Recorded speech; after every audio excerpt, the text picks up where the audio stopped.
रांची के बिरसा मुंडा स्मारक पार्क से वीर बिरसा मुंडा साइक्लोथॉन को हरी झंडी दिखाकर रवाना किया गया। राज्यपाल संतोष कुमार गंगवार ने 16 एनसीसी कैडेट्स को नई दिल्ली के लिए रवाना किया। इस अवसर पर केंद्रीय रक्षा राज्य मंत्री संजय सेठ भी मौजूद रहे। राज्यपाल संतोष कुमार गंगवार ने कहा कि भगवान बिरसा मुंडा ने कम उम्र में अंग्रेजी हुकूमत को चुनौती दी और वे आज भी हम सभी के लिए प्रेरणा स्रोत है। उन्होंने बताया कि झारखंड की धरती से शुरू होकर ये साइकिल यात्रा लगभग 1300 किलोमीटर की दूरी तय करते हुए नई दिल्ली पहुंचेगी। राज्यपाल ने कहा कि वे स्वयं भी एनसीसी कैडेट्स रह चुके हैं और एनसीसी राष्ट्र प्रथम की भावना को मजबूत करने का सशक्त माध्यम है। उन्होंने उम्मीद जताई कि साइक्लोथॉन युवाओं में फिटनेस, एकता और राष्ट्र प्रेम का संदेश देगा। इस मौके पर केंद्रीय रक्षा राज्य मंत्री संजय सेठ ने कहा कि भगवान बिरसा मुंडा की 150वीं जयंती के अवसर पर यह गौरवपूर्ण आयोजन किया जा रहा है। 28 जनवरी को एनसीसी रैली के दौरान प्रधानमंत्री के संबोधन के दिन यात्रा का समापन होगा। झारखंड से स्टेट हेड मुअज्जम अली की रिपोर्ट।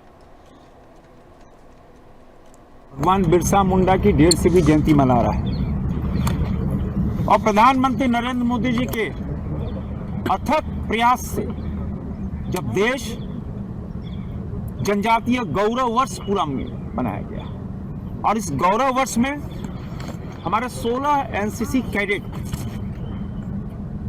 जो बहुत कर्मठ, लगन, नेशन फर्स्ट और जब आज वीर बिरसा मुंडा साइक्लोथॉन के माध्यम से 1300 किलोमीटर भगवान बिरसा मुंडा की इस भूमि से देश की राजधानी दिल्ली तक 1300 किलोमीटर तक साइकिल यात्रा कर, जिसमें देश की हमारी एनसीसी की कैडेट जो बेटियां हैं वो भी हैं, जब झारखंड से निकलकर उत्तर प्रदेश, हरियाणा और दिल्ली पहुंचेंगी। 28 तारीख को जब एनसीसी रैली के दिन प्रधानमंत्री नरेंद्र मोदी जी जो संबोधित करेंगे वहां समापन होगा, उनका अभिनंदन होगा। उन्होंने अल्प आयु में ही जिस साहस, आत्मबल और आत्मसम्मान के साथ अंग्रेजी हुकूमत को चुनौती दी, वो आज भी देश के युवाओं को प्रेरणा देता है।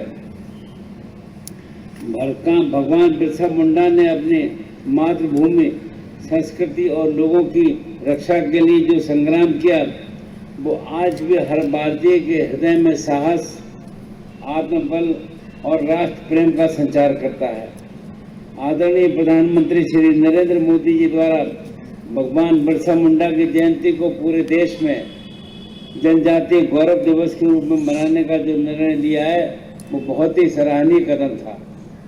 ये अत्यंत गर्व का विषय है कि झारखंड की धरती से प्रारंभ होकर ये साइकिल यात्रा लगभग 1300 किलोमीटर की दूरी तय करते हुए नई दिल्ली पहुंचेगी। यात्रा निश्चित रूप से झारखंड की चेतना और स्वतंत्रता संग्राम में यहाँ के महानायकों के योगदान को संपूर्ण राष्ट्र में संचारित करेगी।